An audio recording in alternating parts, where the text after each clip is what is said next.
On va voir maintenant un deuxième exemple. Un exemple toujours électrique où nous allons inverser la position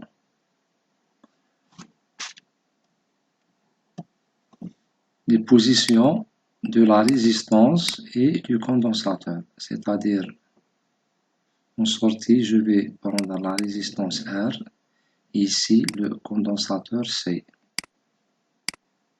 Toujours le signal d'entrée est XT, le signal de sortie est Y de T. C'est un circuit CR. Circuit CR. Je vais commencer en utilisant la loi des mailles de Kirchhoff. Xt égale à la tension en borne du condensateur. Donc c'est 1 sur C intégrale IDT plus Y.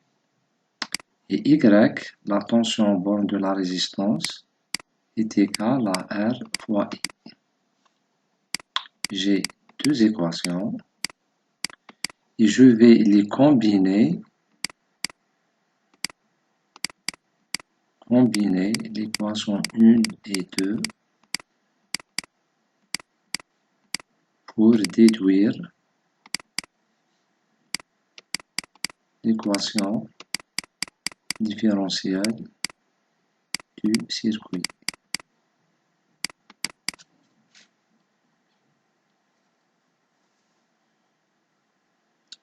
Maintenant, comme vous le constatez, dans la première équation, nous avons x, l'intégrale de i et y. Et dans la deuxième, nous avons y en fonction de i. Je vais prendre le i de la deuxième équation et le remplacer ici. Donc, de 2, je tire le i égale à r, oui, y c'est y sur r.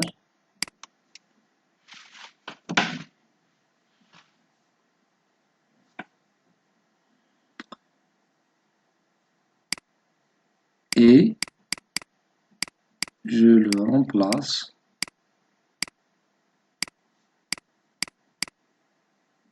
dans l'équation 1.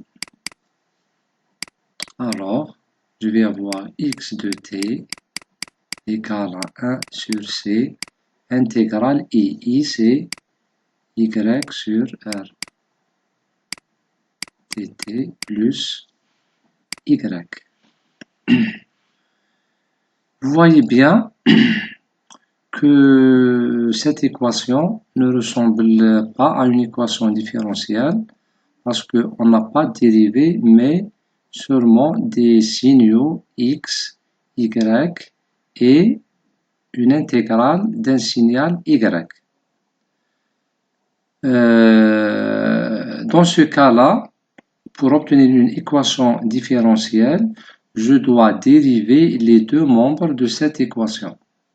C'est-à-dire, je dérive ici, je fais la dérivée ici et la dérivée de tout ce membre. Je dérive les deux côtés. Donc, en appliquant cette dérivée, on va voir x point de t égale 1 sur RC, parce que je peux tirer le R en dehors de l'intégrale, puisque R est une constante, donc 1 sur RC. La dérivée de l'intégrale de Y, c'est Y, donc Y plus Y point. Parce qu'on applique la dérivée à tout ce membre. C'est cette dérivée plus cette dérivée. Parce que la dérivée de x plus y, si on dérive ces deux membres, donc c'est la dérivée de x plus la dérivée de y. Parce que la dérivée est un opérateur linéaire. Alors, comme vous voyez bien maintenant, nous avons une équation différentielle. Donc y point plus 1 sur RCY égale à x point de t.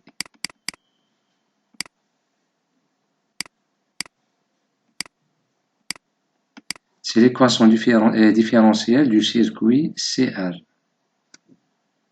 Pour trouver la fonction de transfert, on dérive cette équation. Équation différentielle du circuit CR. Fonction de transfert, je prends le Laplacien. On prend le Laplacien de l'équation différentielle trouvée. D'accord.